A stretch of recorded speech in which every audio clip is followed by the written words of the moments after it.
Dinos, ¿cuándo serán estas cosas? ¿Y qué señal habrá de tu venida y del fin del siglo?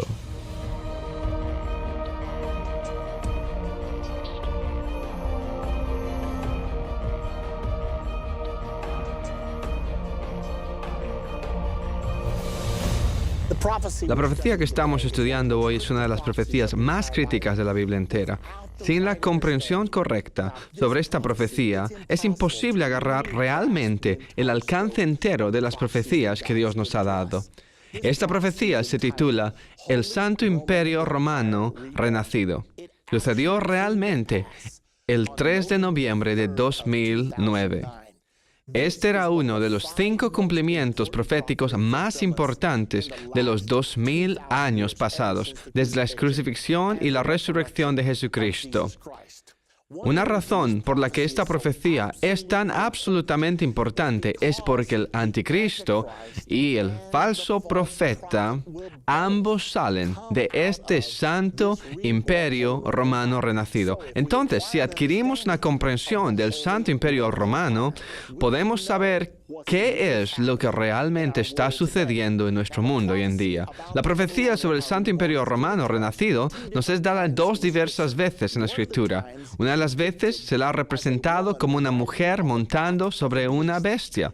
Es interesante que el emblema afuera del Capitolio de la Unión Europea en Bruselas, Bélgica, afuera del edificio del Parlamento, y usted puede verlo aquí, es un toro con una mujer, Europa, montando encima. La Escritura describe a esta misma entidad.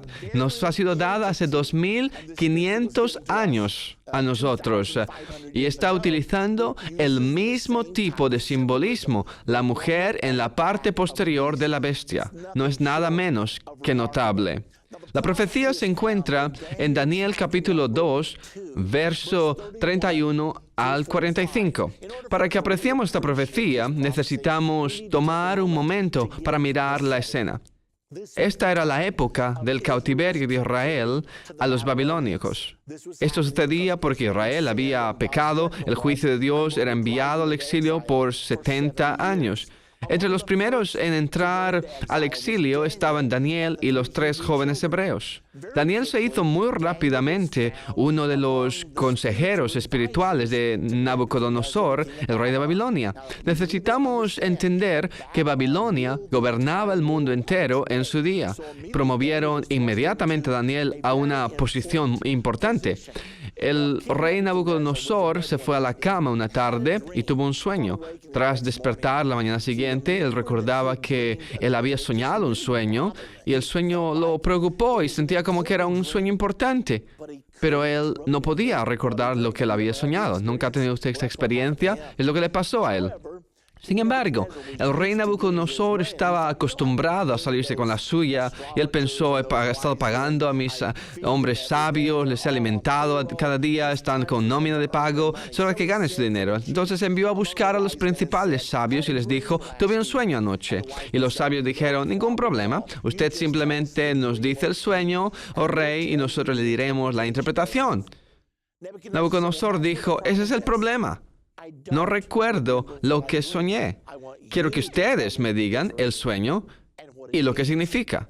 Los principales sabios ahora se alarmaron mucho. Dijeron, oh rey, nadie ha requerido nunca esto a nosotros antes. Nabucodonosor dijo, esto es justamente lo que pensé. Ustedes son todos un manojo de falsificaciones, ustedes son charlatanes, no les voy a alimentar otra comida. Él publicó la orden de matar a todos sus sabios en el reino. Estas eran malas noticias y vinieron a la casa de Daniel, golpearon en su puerta y dijeron, estamos aquí para matarle. Bien, esas eran noticias impactantes. Daniel dijo, espera un minuto. A mí no me importa morir, estoy listo, pero dime de qué se trata esto. Le relataron rápidamente la historia y Daniel dijo, paren su programa de exterminación. No puedo decir al rey su sueño, pero sirvo a un Dios que revela los secretos de los corazones de los hombres y Él puede revelar el sueño y voy a orar a Él y Él me dirá el sueño. Entonces se lo diré al rey Nabucodonosor. Cada uno respiró un suspiro de alivio, esperando que Daniel pudiese hacer esto. Daniel envió a buscar a sus 3 amigos, Mesac, Sadrach y Abednego, los 3 jóvenes hebreos, ayunaron y oraron. Esa noche, Daniel se fue a la cama y él soñó un sueño. Cuando él despertó la mañana siguiente, él sabía que Dios le había permitido que él soñara el sueño de Nabucodonosor. Y además, Dios le había dado la comprensión de lo que significaba. Entonces, llevan a Daniel rápidamente ante el rey Nabucodonosor para decirle el sueño y la interpretación también. Me imagino que había mucha aprensión en el palacio ese día en la sala del trono. Cada uno esperaba que este joven judío pudiese dar el sueño y la interpretación que había venido desde Jerusalén. Entonces, esto es lo que sucedió después. Daniel comenzó a relatar el sueño. Él dijo, lo que usted vio, rey, era una imagen. La imagen tenía una cabeza de oro, los brazos y pecho de plata, el vientre y los muslos de bronce, las piernas de hierro y los pies de hierro mezclados con barro cocido. Mientras que usted miraba, una piedra vino rodando abajo desde la montaña, golpeó violentamente la imagen en los pies, la imagen entera se vino abajo desmenuzada, se desintegró y se convirtió como el desperdicio en la era del verano y fue llevado por el viento. El rey Nabucodonosor estaba asombrado porque usted nunca ha olvidado algo y tenido a alguien que le active su memoria. Bien, es lo que le sucedió con el rey. Tan pronto como Daniel comenzó a decirle el sueño, él comenzó a recordar el sueño. Y él dijo, Daniel, eso es increíble. El Dios que tú sirves puede de verdad revelar los secretos de los corazones de los hombres. Ahora Nabucodonosor, el rey del mundo entero, se da cuenta que hay un Dios verdadero y que hay gente que está en contacto con ese Dios verdadero. Esto estableció la escena para muchas cosas que sucederían más adelante en la vida de Daniel en el reino de Babilonia. Daniel comenzó a explicar el sueño a Nabucodonosor y describe los detalles. Y aquí está lo que él le dice. En primer lugar, la cabeza de oro, los brazos y los pechos de plata, el vientre y los muslos de bronce, las piernas de hierro, los pies de hierro mezclados con barro cocido, simbolizan imperios. Y no son cualquier imperio. Son imperios que comienzan ahora hasta la venida de Dios a establecer su reino sobre la tierra. Estos son los imperios que gobernarán el mundo entero. Hay muchos imperios desde entonces, pero solamente 5 obtendrán el dominio del mundo. Y esa es la razón por la que hay 5 segmentos o secciones de esta imagen. El verso 39 de Daniel 2 realmente nos da esta pista. Escúchenle. Y después de ti, Nabucodonosor, se levantará otro reino inferior al tuyo, y luego un tercer reino de bronce. Y aquí está la frase saliente, el cual dominará sobre la tierra. Es el calificador. Para estar en esta profecía, los reinos tienen que dominar sobre toda la tierra. Entonces, luego Daniel continúa para dar la explicación. Él dijo, oh tú, Nabucodonosor, y tu reino de Babilonia, usted es la cabeza de oro y el mundo entero mira hacia ti por liderazgo. Pero eso no durará por siempre, porque después de ti se levantará otro reino. Y ahora sabemos que esto pasó. Era en los días del nieto de Nabucodonosor, Belsasar. Belsasar tenía un banquete grande. Ahora, en los días de Nabucodonosor, él había conquistado Jerusalén y él había llevado los utensilios de oro y de plata que habían sido dedicados al servicio del Dios en el templo. Pero por lo que se refiere a Daniel y a su Dios, Nabucodonosor nunca había hecho cualquier cosa con estos utensilios. Él los había puesto simplemente a almacenar y los dejó allí. Sin embargo, Nabucodonosor no pasó sus valores a su nieto y así que Belsasar estaba estaba haciendo una fiesta una tarde y cuando Belsasar festejaba como rey del mundo entero, él tenía grandes y asombrosas fiestas y Belsasar está festejando, pero para entonces él ya había estado con esto tanto. El licor estaba allí, las drogas estaban allí, pero la fiesta estaba como arrastrándose y él dijo, tengo que llevar esto a otro nivel. ¿Qué puedo hacer? Y él se acordó esos utensilios de oro y de plata que nunca habían sido tocados, que estaban fuera de los límites. Y él decide que él va a empujarlo al borde y él da la orden. Ve, trae esos utensilios, nosotros vamos a utilizarlos para festejar esta noche. Y lo hicieron. Consiguieron indudablemente la copa de oro más hermosa para Belsasar, lo llenaron hasta el borde del vino más fino. Y la Biblia dice, cuando él inclinó el vaso a sus labios, allí vino un sonido de rasguño a su derecha. Y cuando él dio la vuelta para ver, él vio el índice de la mano de un hombre que escribía en el yeso de la pared un mensaje. Ahora, déjeme decirle, eso traerá a cualquier fiesta un punto final. La gente lo vio inmediatamente, ellos comenzaron a dirigirse hacia las salidas y Belsasar, la Biblia dice, sus rodillas comenzaron a golpearse violentamente de miedo. Él pidió un alto a la música, él dijo, traer a alguien que pueda decirme lo que significa esto. Bien, nadie podía decírselo. Fue escrito en una lengua diversa que Belsasar no podía leer. Entonces comenzaron a publicar la llamada. ¿Hay alguien que pueda decírnoslo? Alguien se puso delante y dijo, oh rey, recuerdo en los días de su abuelo, Nabucodonosor, que él tuvo un sueño que nadie podía revelar, pero estaba este hombre en el reino, su nombre era Daniel, y él era de los hebreos, y él dijo a su abuelo el sueño y también la interpretación del sueño. Pienso que él podía ayudarnos probablemente aquí. Enviaron inmediatamente por Daniel, y cuando enviaron por Daniel, él vino ante Belsasar. Y allí él dijo a Belsasar el significado. Él dijo, en primer lugar, el significado es Mene, Mene, Tekel, Uparsin. Esa era la escritura. Aquí está lo que significa. Pesado has sido en balanza y fuiste hallado falto. Tu reino ha sido roto y dado a los medos y a los persas. Bien, es exactamente lo que sucedió. Sucedió en 539 a.C. Eso es cuando los medos y los persas, esa misma noche, ellos estaban en curso de invasión de Babilonia. Derrocaron el reino de Babilonia esa noche y a partir de 539 hasta 331 a.C., los medos y los persas gobernaron el mundo entero. Bien, la profecía continúa diciendo que hay otro segmento. Así que repasemos. Cabeza de oro Babilonia, brazos y pecho de plata los medos y los persas. Pero ahora miremos el vientre y los muslos de bronce. Entonces, Alejandro el Grande vino precipitado a través de la tierra en 331 a.C. Él conquistó el imperio de los medos y de los persas. Alejandro el Grande realmente conquistó el mundo conocido de su día para el momento que él tenía solamente 30 años de edad. ¿Puede imaginarse eso?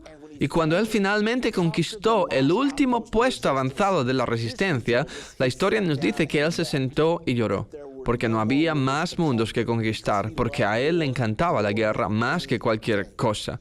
Entonces, eso comenzó el reino de los griegos. Y Grecia gobernó el mundo durante el siguiente par de siglos, a partir de 331 hasta cerca de 197 a.C. Fue en 197 que los romanos derrotaron a los griegos y comenzaron a gobernar. Ahora, los romanos son simbolizados en la profecía sobre todos estos imperios del mundo como las piernas de hierro. El imperio romano era el más fuerte.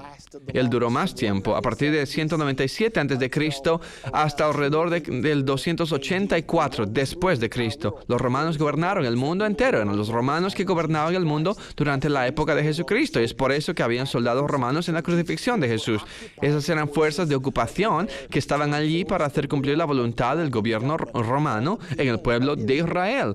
Esa es la razón por la que la gente venía a Jesús y decía, ¿debemos pagar impuesto romano? Por supuesto, él sabía que era un truco, que si él dijera no, que los romanos vendrían a arrestarlo y eliminarlo por rebelión contra el imperio romano. Y él simplemente dijo, tráeme una moneda. Lo hicieron. Él dijo, ¿de quién es la inscripción de esta moneda? Dijeron, del César. Él dijo, de acuerdo, pues denle a César las cosas que son del César y denle a Dios las cosas que son de Dios. Ahora, llegamos a la parte más importante de esta profecía. Note cuando usted se traslada a cada segmento de la imagen, Allí hay cada vez un cambio total de metal, del oro a la plata, al bronce, al hierro, hasta que usted llega al último segmento. Usted se traslada desde las piernas de hierro a los pies de hierro mezclados con barro cocido. Ahora esto es muy importante, porque esta vez allí no hay un cambio total.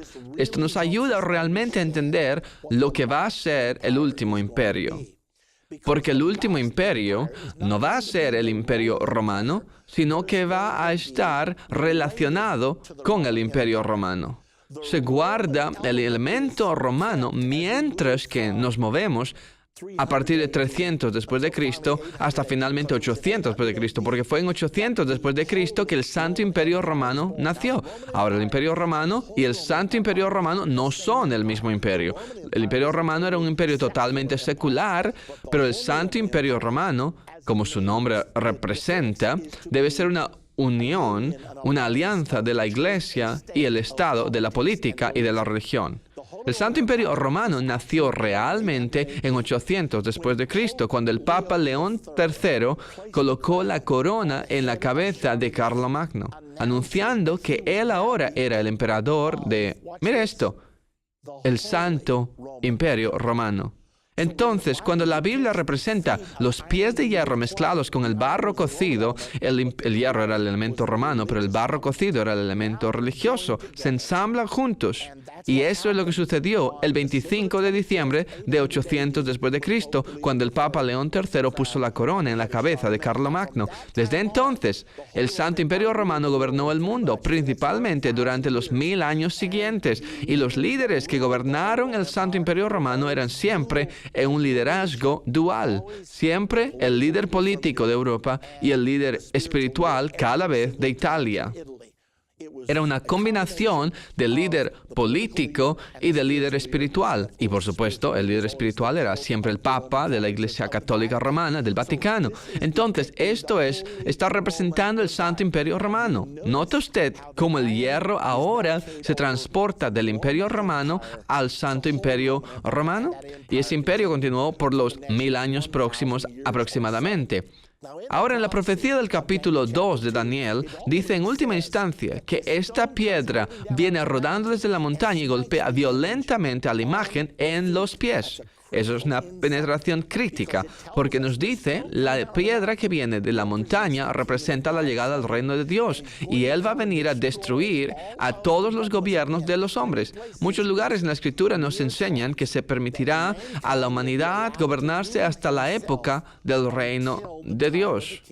Una vez que se ha dado a la humanidad tiempo de aprender que no sabe gobernarse, luego la Biblia dice, Dios vendrá, pondrá los tronos de los hombres en el suelo y establecerá su reino, un reino que nunca desaparecerá y nunca será destruido. Eso es lo que está representado aquí por la piedra que rueda desde la montaña. Golpea violentamente a la imagen. ¿Dónde? Golpea a la imagen en los pies. Los pies eran de hierro mezclados con barro cocido. El hierro mezclado con barro cocido simboliza el Santo Imperio Romano. Esto nos dice que el Santo Imperio Romano tiene que estar en poder a la hora de la venida del Mesías, para poner los tronos de los hombres en el suelo y para establecer su reino. Esto nos enseña que Jesús volverá a esta tierra durante la época del Santo Imperio Romano. Sin embargo, mucha gente dice que el Santo Imperio Romano ha dejado de existir en 1806 con la decadencia del último imperio, el último elemento del Santo Imperio Romano. Pero no es verdad.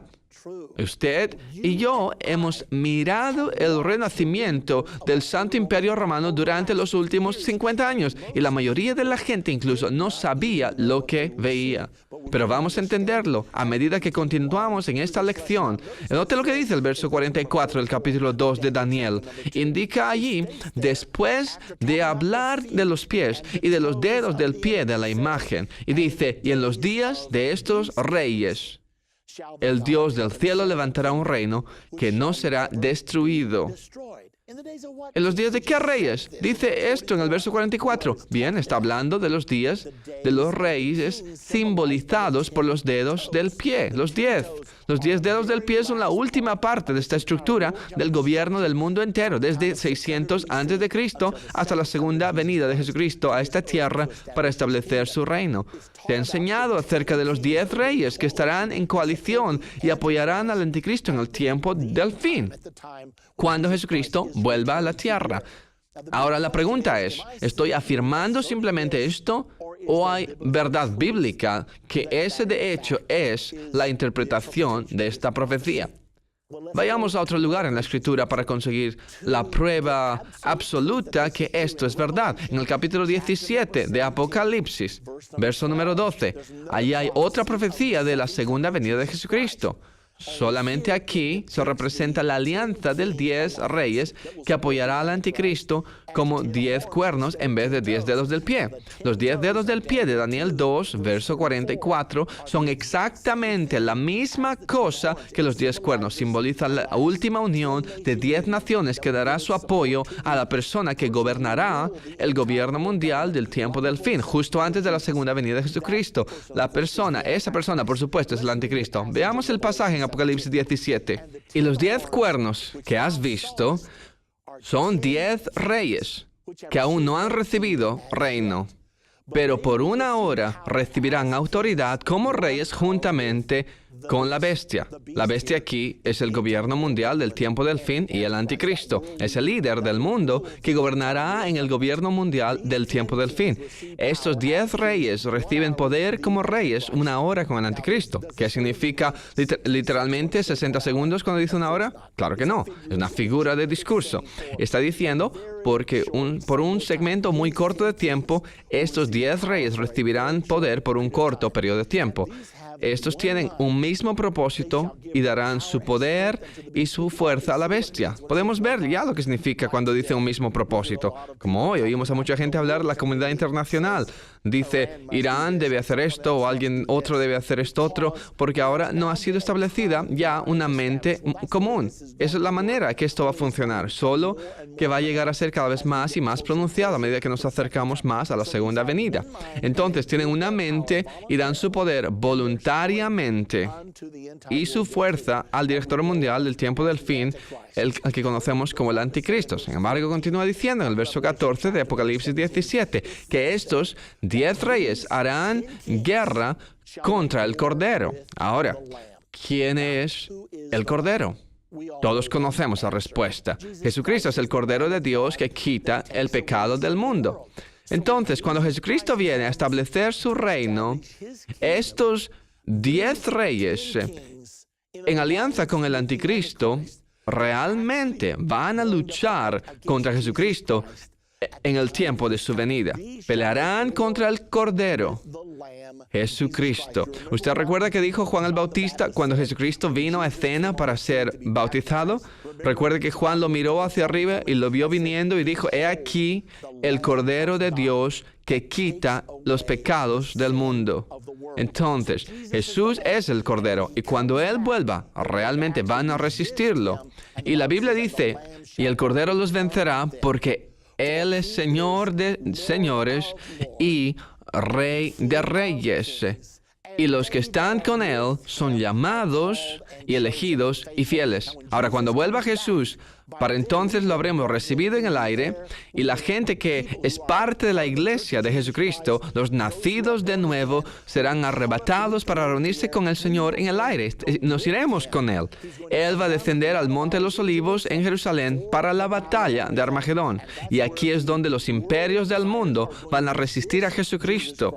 Pero Él los vencerá porque Él es Señor de todos los señores, Él es Rey de todos los reyes, y los que van con Él van a ser llamados y elegidos y fieles. Ahora, esto es realmente importante. Si usted quiere estar con Él, ahora todos son llamados. La Biblia dice muchos son llamados, pero por otra parte dice pocos son escogidos. Una vez que es llamado, luego usted necesita ajustar su vida a Jesucristo y aprender cómo ser su verdadero discípulo y caminar con Él. Entonces, después de ser llamado y después de ser elegido, después es esencial que usted sea fiel. Ahora, hemos mirado la profecía prediciendo el renacimiento del Santo Imperio Romano. Y le he dicho a usted en la lección de hoy que realmente esto ya ha sucedido.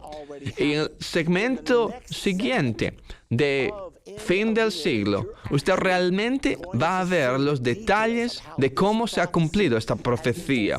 Quiero decir que esto es absolutamente increíble, que usted y yo acabamos de atestiguar este gran cumplimiento profético recientemente. De hecho, sucedió el 3 de noviembre de 2009.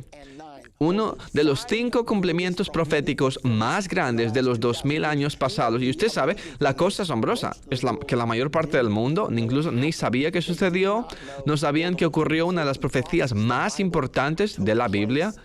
Pero todavía, si usted entiende la Biblia, usted sabe, usted no la perdió de vista, usted se dio cuenta. Yo acabo de atestiguar uno de los cumplimientos proféticos más grandes en los 2000 años pasados. Usted sabe, sucedió como la primera venida de Jesucristo. Su primera venida había 100 profecías específicas y Él cumplió todas ellas, pero la mayoría de la gente se lo perdió. Así como la mayoría de la gente se perdió el renacimiento del Santo Imperio Romano que acaba de suceder recientemente. Se lo perdieron. ¿Por qué? Porque no sabían las profecías y no entendían las profecías.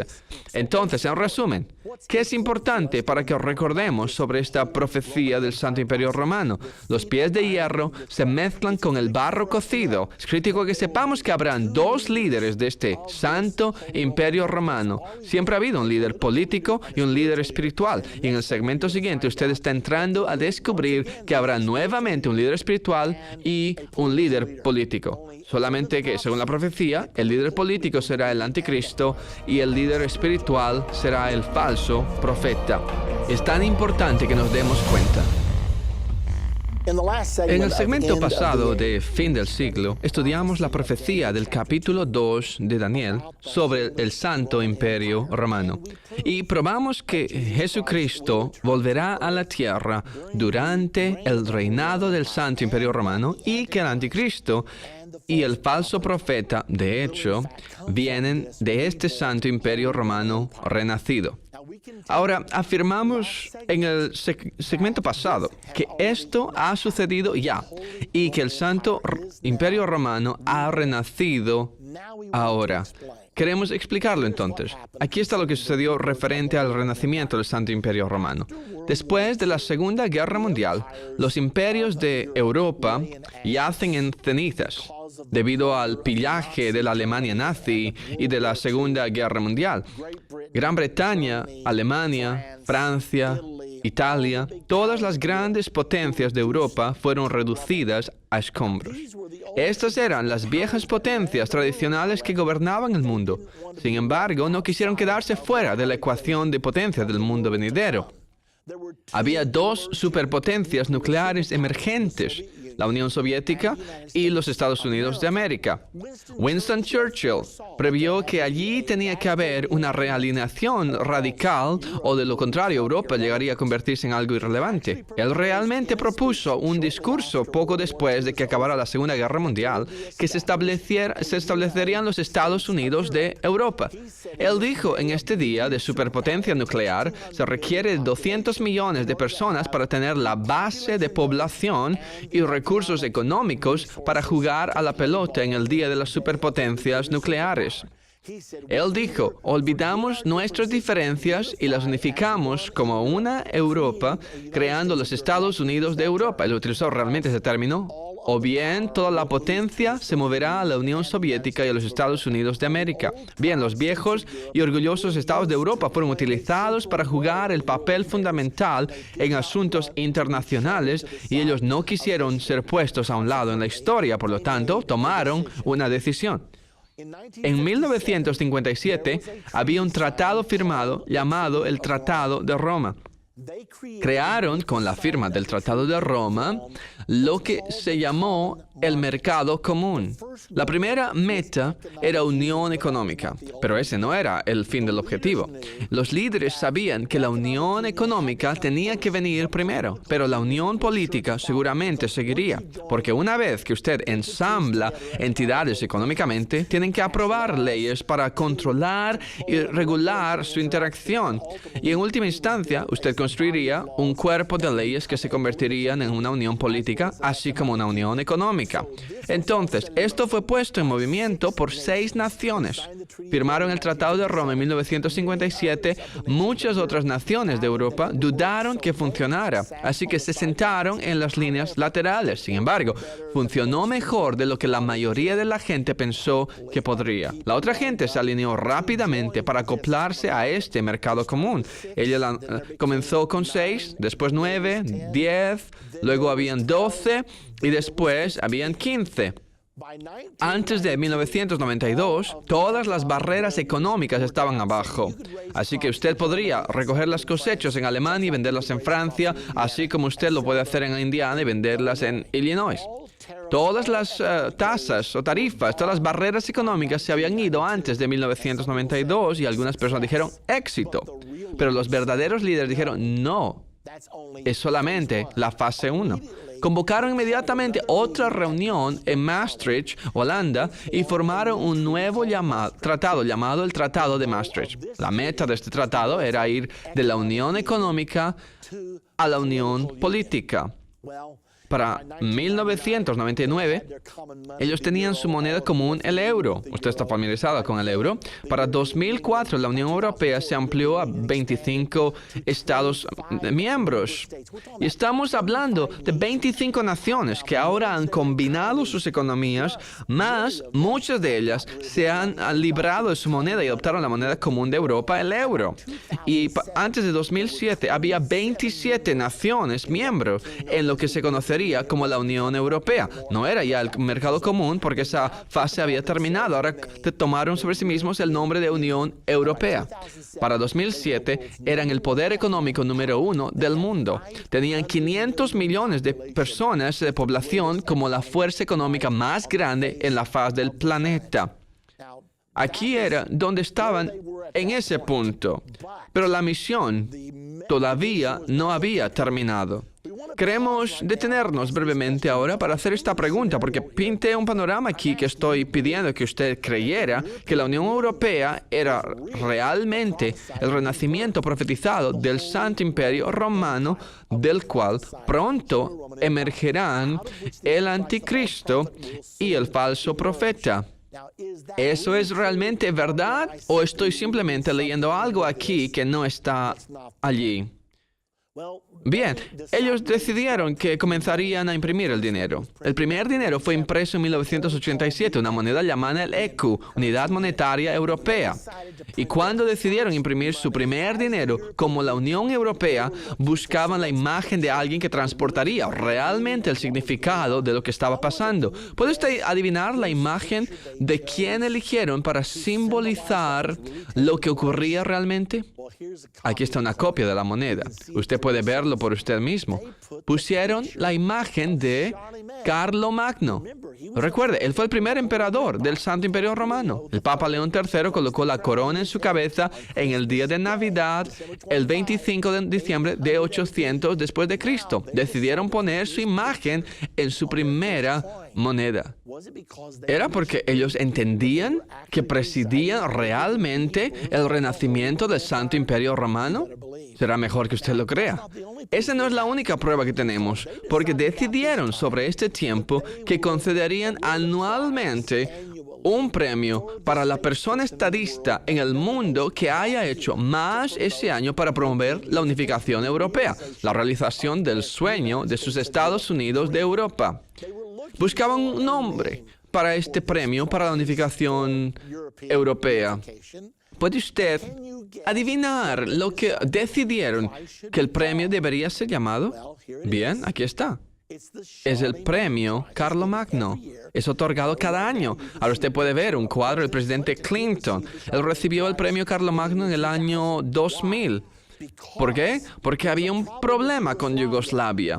Europa tuvo que tener a Yugoslavia como parte de los Estados Unidos de Europa, como parte de su Unión Europea, pero Slobodan Milošević no quiso perder la soberanía y él resistió el fusionarse en la Unión Europea. Entonces, él tuvo que ser quitado. El presidente Clinton lideró la carga, él utilizó las fuerzas de la OTAN y él sacó a Slobodan Milošević del poder. Él terminó en juicio ante la Corte Internacional de Justicia en La Haya y hoy, usted lo adivinó, Yugoslavia ahora es parte de la Unión Europea. Y el presidente Clinton fue otorgado con el premio por eso. Realmente había algunas cosas interesantes dichas en la coronación de Clinton por el premio Carlomagno de ese año. A propósito, él fue a Aquisgrán, Alemania, donde el premio es galardonado. Y ese es el hogar de Carlomagno. Todavía está en pie en Aquisgrán, la catedral que él construyó en 800 después de Cristo. Y usted realmente ve al presidente Clinton ahí recibiendo el premio. Escuche algunas de las cosas que Clinton dijo en su discurso de aceptación. El trabajo de construir una Europa unida ciertamente no se ha acabado. Y es importante no tomar toda esta autocongratulación demasiado lejos. Clinton dijo al convertirse en tan solo el tercer americano en recibir el prestigioso premio internacional Carlomagno por promover la Unión Europea. Entonces, Clinton entendía completamente de qué trataba este premio. Él entendía lo que él hacía cuando él lideró la carga contra Slobodan Milošević y él entendía que él consiguió el premio por traer a Yugoslavia a los Estados Unidos de Europa. Eso no es todo. No solo tenemos la imagen de Carlomagno en la primera moneda, no solo tenemos el premio Carlomagno, pero la publicación más influyente en Europa es un periódico llamado El Economista. Alguna gente se refiere a él como el periódico de reyes y de presidentes. Es el periódico más influyente de Europa. El dueño es el Lord Rothschild. Sale semanalmente. Y la revista Economist ahora ha dedicado una página cada semana, cada edición, a la unificación europea desde el nacimiento del mercado común y a los últimos progresos de esa semana hacia la unificación europea, desde que el empuje del mercado común fue iniciado. Ahora, ¿se puede imaginar lo que se llama esta página cada semana? ¿Se está dando cuenta? Aquí está. La llaman la página de Carlomagno. ¿Esta gente sabe lo que están haciendo o no? A propósito, otras naciones todavía se están alineando para unirse porque la Unión Europea está llegando a convertirse cada vez más poderosa, no solo económicamente, sino como una unión política en el mundo. Y mucha gente todavía está solicitando ser parte de la Unión Europea. Pero cuando ellos quieren presentar su solicitud, hay un edificio especial en Bruselas, que es el Capitolio de la Unión Europea. En Bruselas, Bélgica, hay un edificio especial donde deben aplicarse y también donde deben ir a conducir las negociaciones intricadas requeridas para que se conviertan en miembros de la Unión Europea. ¿Hay alguna posibilidad que usted pueda adivinar cómo se llama el edificio donde tienen que ir a solicitar la inclusión como miembro de la Unión Europea? Bien, si usted adivinó el edificio de Carlomagno, está en lo correcto. La pregunta es, ¿esta gente sabe lo que está haciendo? Carlomagno en su primera moneda, premio Carlomagno, página de Carlomagno en la revista Economist, edificio de Carlomagno donde usted va. Pienso que ellos saben lo que están haciendo. Pienso que saben que están presidiendo el renacimiento del Santo Imperio Romano. Hay una cosa más que usted necesita mirar, porque usted no puede tener una nación a menos que tenga una bandera. Tienen una. Aquí está su bandera. Si usted mira en la porción superior, usted ve una bandera azul con 12 estrellas de oro superpuestas en la bandera. Decimos inmediatamente, ¿qué significa? Porque tienen 12 estrellas. Alguien dijo, en la bandera de Estados Unidos tenemos 50 estados, nosotros tenemos 50 estrellas. Cuando teníamos 48, teníamos 48 estrellas. pero no tienen 12 estados. Ahora tienen 27, pero todavía tienen 12 estrellas. Realmente pregunté a gente en el centro de visitantes, en el edificio del Parlamento en Bruselas. Estaba en un viaje allí, pero ¿qué creen? ¿Por qué tienen ustedes 12 estrellas en su bandera? Y me miró estupefacto. Dijeron, tenemos 12 miembros. Dije, no, tienen 27 ahora. Él dijo, no sabemos. Yo descubrí por qué tienen 12 estrellas. El diseñador de la bandera, el señor Arafne Hayes, ahora tiene más de 80 años de edad, pero él diseñó la bandera y él escribió un artículo que explicaba por qué él diseñó la bandera como lo hizo. Él hizo esto porque él creía que el Santo Imperio Romano debe tener el elemento santo en él. Como católico devoto, él creía que la mujer representada en Apocalipsis 12, verso 1 y 2, hay una mujer allí con 12 estrellas sobre su cabeza que da a luz un hijo. Él creía que es la Virgen María en Apocalipsis 12. Entonces, él debe tomar las 12 estrellas de su cabeza y ponerlas en la bandera, que envía una señal a los que entienden estas cosas, que Europa está bajo la bandera de María. La Iglesia Católica está muy viva y bien, y es una parte del Santo Imperio Romano. Usted ahora está mirando un cuadro de la Virgen María con 12 estrellas sobre su cabeza. Eso fue tomado de una iglesia allí mismo en Bruselas, Bélgica. Por todas partes de Europa usted verá las 12 estrellas donde quiera que usted mira. Es interesante que ellos tienen 12 estrellas en todas las matrículas de todos los miembros de la Unión Europea. También tienen 12 estrellas en el euro, su dinero. Entonces está por todas partes y es el símbolo, recuerda, del Santo Imperio Romano. Una alianza de la Iglesia y Estado, de la política y la religión. Hay una cosa que queda, que Europa necesita para realmente ser los Estados Unidos de Europa o la Unión Europea. Sintieron que tenían que tener una constitución. Entonces comenzaron a trabajar en ella. El 29 de octubre de 2004, de hecho, ellos firmaron una constitución.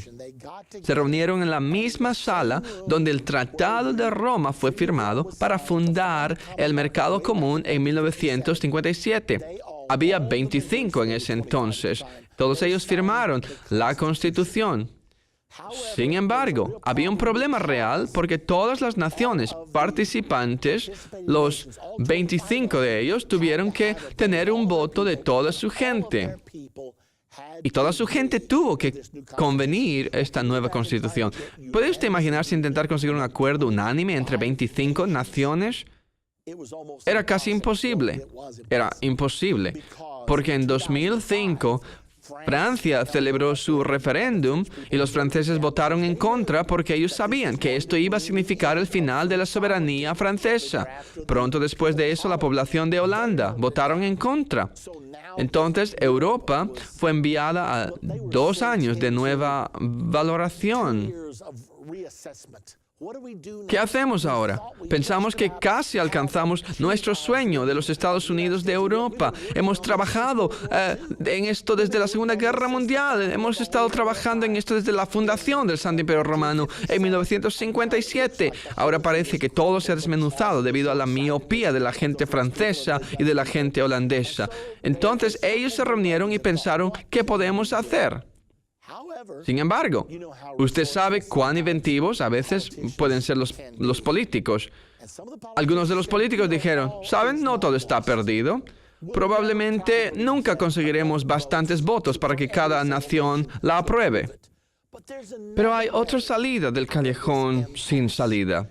Si convirtiésemos esta constitución en un tratado y todos nosotros adoptamos el tratado, podríamos conseguir la misma meta.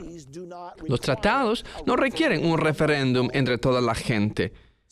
Entonces la idea nació. Las 27 naciones ahora, el 13 de diciembre de 2007, fueron a Lisboa, Portugal, Y ahí firmaron este nuevo tratado, que todos sabían que contenía todos los elementos de la Constitución. Pero cuando una Constitución no es una Constitución, cuando los políticos dicen, oh, no es una Constitución, es un tratado. Inmediatamente, todos tenemos problemas resueltos. Todas las naciones firmaron. Sin embargo, todavía tuvieron que tener una ratificación de los parlamentos. No tuvieron que tener un referéndum, a excepción de una nación problemática. Irlanda lo tenía construido en su constitución que todavía tenía que celebrar un referéndum. Bien, nación tras nación, Francia, Holanda, comenzaron inmediatamente a ratificar en su parlamento. El destino de la Unión Europea está en las manos más sabias de los políticos, que saben lo que es mejor para la gente, cuando la gente no sabe lo que es bueno para sí mismos. Pero cuando llegaron al voto para Irlanda, Irlanda sabía que este era el final de la soberanía irlandesa si decían que sí y votaron en contra. Entonces, ahora tenemos una pequeña nación que estropea el gran sueño. Y los miembros más grandes de la Unión Europea dijeron rápidamente a Irlanda, si quieres permanecer en la Unión Europea, será mejor que encuentres una manera de cambiar tu voto. Comenzaron a concentrar dinero y lanzaron una enorme campaña de relaciones públicas. Gastaron centenares de millones de dólares. Y en más o menos un año más adelante, la gente irlandesa decidió que sería mejor votar otra vez. Y ahora ella está en el medio de la crisis económica de 2008. Comenzaron a pensar, ¿qué pasaría si estamos aquí solos? Tenemos la protección de la Unión Europea. Usted sabe, es quizás una buena cosa que seamos parte de la Unión Europea. Entonces el voto fue llevado a cabo otra vez. Y bueno, fue aprobado. Los pocos reticentes comenzaron rápidamente a ratificar. Entonces, el 3 de noviembre de 2009, la última nación para ratificar era la nación de la República Checa. Ellos lo ratificaron. Y cuando lo hicieron, el Santo Imperio Romano había nacido. El 3 de noviembre de 2009, la entidad que va a estar en poder en esta tierra en el tiempo del anticristo, el falso profeta, la entidad que va a estar en esta tierra en el tiempo de la segunda venida de Jesucristo, nació. Y ahora ha nacido. Vamos a ver que un videoclip ahora y usted realmente va a atestiguar la firma. Note que la firma está llevada a cabo en un monasterio. ¿Por qué allí? Eso es interesante. ¿Eso tiene algo que ver con la religión y la política? Aquí todos estos líderes políticos en este monasterio y usted realmente va a mirar mientras que líder del mundo tras líder del mundo coloca su firma en este documento. Ahora, note cuán histórico es esto. Note cuánta importancia están colocando en todo esto. Y están en lo correcto. Saben lo que están haciendo. Saben que esto es un momento crucial, enorme, que están dando luz al Santo Imperio Romano de nuevo. Mire esto. La firma del Tratado de Lisboa.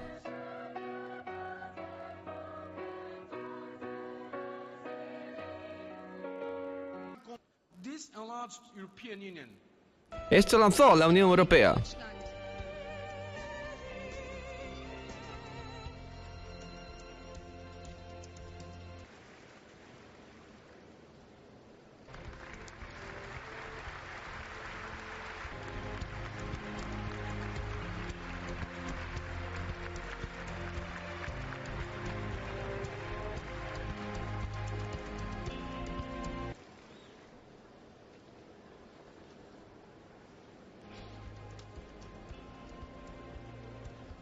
Reino dos Países Baixos. El Reino de los Países Bajos.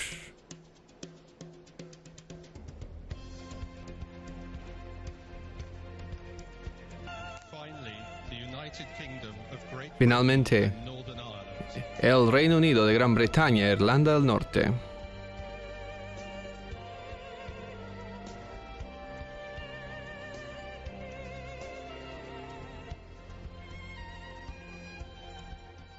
Va a haber un señor Europa, un presidente permanente y un ministro de Asuntos Exteriores de Europa. Este tratado diseña a esta gente para conseguir más poder en un cierto plazo, de modo que Europa se centralice, de modo que más poder pase a Bruselas, lejos de las naciones-estado. Pensamos que está llevando a Europa en la dirección equivocada. Entonces, ahí usted lo tiene. Usted acaba de atestiguar la firma del Tratado de la Constitución de los Estados Unidos de Europa. América tiene su Constitución, ahora la Unión Europea tiene su Constitución. El último miembro, como indicamos anteriormente, ratificó el 3 de noviembre de 2009. Entonces, esta gente que piensa que el Santo Imperio Romano cesó de existir en 1806 debe estar sorprendida porque acabamos de atestiguar durante los 50 años pasados la Reforma y ahora el renacimiento del Santo Imperio Romano. Ahora, una de las cosas las cuales el Tratado de Lisboa provee, una vez que se firma la Constitución, es que Europa tendrá su propio presidente permanente y su propio ministro de Asuntos Exteriores permanente, igual que los Estados Unidos de América tiene un presidente de los Estados Unidos y su propio secretario de Estado. Europa ahora va a tener los suyos propios. Eso pasó un par de semanas después de la firma final de la Constitución que hemos visto, porque el 19 de noviembre de 2009 fue elegido Herman Van Rompuy de Bélgica como el primer presidente permanente de la Unión Europea. Y eligieron a Catherine Ashton de Gran Bretaña para ser la primer ministro de Asuntos Exteriores. Entonces, aquí estamos. El tiempo no ha llegado, no todo está completamente en su sitio todavía. No entendemos completamente de dónde la unión de 10 naciones va a venir, pero nosotros la veremos muy pronto. Entonces, ¿dónde estamos? ¿Y qué significa todo esto para usted y para mí ahora? Lo que esto significa es que el renacimiento profetizado del Santo Imperio Romano ahora se ha completado. Aquí usted ve en el capítulo 17 de Apocalipsis otro cuadro del Santo Imperio Romano, solo que esta vez tenemos el sistema gubernamental del mundo representado como bestia que tiene 7 cabezas y 10 cuernos. Todos estos se han explicado en lecciones anteriores aquí en Fin del Siglo. Sin embargo, muestra a esta mujer, que es un símbolo del Vaticano, montando en la parte posterior de este sistema del gobierno mundial. Esta será la potencia del anticristo. Será la unión de la política y de la religión. Ahora, mucha gente se está preguntando, ¿el anticristo será posiblemente un musulmán? No, según esta profecía, el Santo Imperio Romano representa claramente que saldrá de esta unión de 10 naciones. ¿Recuerda lo que simbolizan los 10 cuernos y los 10 dedos del pie? Dice que el anticristo subirá de entre ellos, que habrá otro cuerno que desarraiga a 3 de esos reyes y que ese hombre será el anticristo. Esto nos da la prueba absoluta que el anticristo saldrá de hierro mezclado con barro cocido, fuera de la bestia montada por la mujer. ¿Recuerda la imagen afuera del edificio del Parlamento en Bruselas, fuera del Parlamento de la Unión Europea? Europa en la parte posterior del toro. Esto es similar a lo que usted está atestiguando ahora. Entonces, esto nos muestra, eso el 3 de noviembre de 2009, el Santo Imperio Romano fue, de hecho, renacido, tal como la profecía de Daniel 2, tal como la profecía del capítulo 17 de Apocalipsis. La profecía dice que durante esta era, que Jesucristo volverá a esta tierra, que el anticristo tendrá sus 3 años y medio de reinado, que el falso profeta gobernará con él y que Jesucristo vendrá. Bien, el Santo Imperio Romano ha renacido hoy en día. Mi pregunta es, ¿puede el anticristo y el falso profeta estar lejos